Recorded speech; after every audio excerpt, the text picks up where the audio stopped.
بالله من الشيطان الرجيم. بسم الله الرحمن الرحيم. Bismillahirrahmanirrahim. Assalamualaikum warahmatullahi wabarakatuh. Syukur alhamdulillah kita bisa berjumpa lagi di channel ini. Sholawat serta salam semoga tetap tercurah limpahkan kepada Nabi Muhammad Sallallahu Alaihi Wasallam.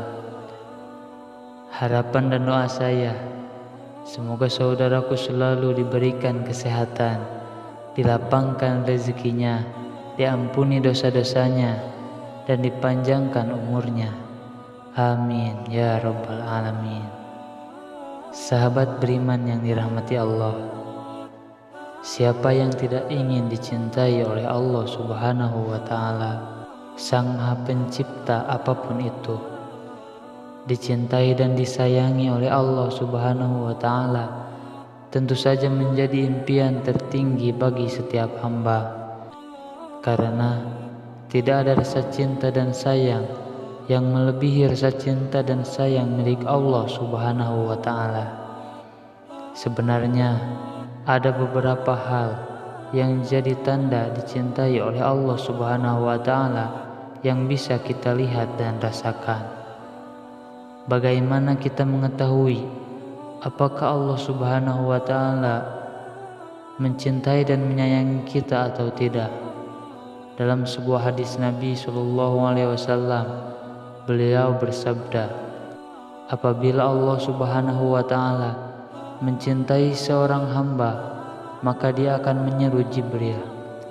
Sesungguhnya Allah Subhanahu wa Ta'ala mencintai fulan, maka cintailah ia. Maka Jibril pun mencintainya. Kemudian Jibril menyeru penduduk langit, sesungguhnya Allah Subhanahu wa Ta'ala mencintai si fulan, maka cintailah ia. Maka penduduk langit pun mencintainya. Setelah itu kecintaannya diteruskan kepada penduduk di muka bumi. Hadis riwayat Al-Bukhari. Salah satu penjelasan dalam Al-Quran yang terpenting adalah mengenai golongan yang dicintai Allah Subhanahu wa Ta'ala. Golongan yang dicintai oleh Allah ini adalah golongan yang beruntung di dunia dan juga di akhirat. Mereka akan mendapatkan pertolongan dari segala kesulitan, kabar gembira dari segala kesedihan, keamanan dari segala ketakutan, serta kepastian dari setiap keraguan. Sahabat beriman yang dirahmati Allah, golongan yang pertama adalah golongan orang yang bersabar. Allah Subhanahu wa Ta'ala berfirman dalam surat Al-Baqarah ayat 153 yang artinya, hai orang-orang yang beriman, mintalah pertolongan kepada Allah dengan sabar dan mengerjakan sholat. Sesungguhnya Allah beserta orang-orang yang sabar. Golongan yang kedua adalah golongan orang yang bertakwa. Allah Subhanahu wa Ta'ala berfirman yang artinya, sesungguhnya Allah Subhanahu wa Ta'ala mencintai orang yang bertakwa. Quran surat At-Taubah ayat 7. Golongan yang ketiga adalah golongan orang yang berbuat kebaikan.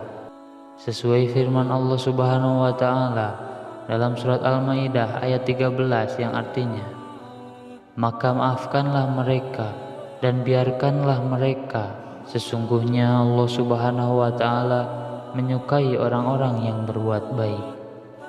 Terdapat sebuah hadis yang menjelaskan tentang 3 amalan yang paling dicintai oleh Allah Subhanahu wa Ta'ala. Disebutkan dari Abu Abdirrahman Abdullah bin Mas'ud radhiyallahu anhu, aku pernah bertanya kepada Nabi Muhammad Sallallahu Alaihi Wasallam, amal apa yang paling dicintai Allah Ta'ala? Lalu beliau Rasulullah Sallallahu Alaihi Wasallam menjawab, salat pada waktunya, berbakti kepada kedua orang tua, dan jihad di jalan Allah Subhanahu wa Ta'ala. Hadis riwayat Bukhari dan Muslim. Sahabat beriman yang dirahmati Allah, itulah beberapa tanda golongan yang dicintai oleh Allah Subhanahu wa Ta'ala. Marilah kita berlomba-lomba untuk menjadi muslim yang termasuk ke dalam golongan yang dicintai oleh Allah Subhanahu wa Ta'ala. Demikian yang bisa saya bagikan. Semoga bermanfaat untuk kita semua. Amin ya rabbal alamin. Assalamualaikum warahmatullahi wabarakatuh.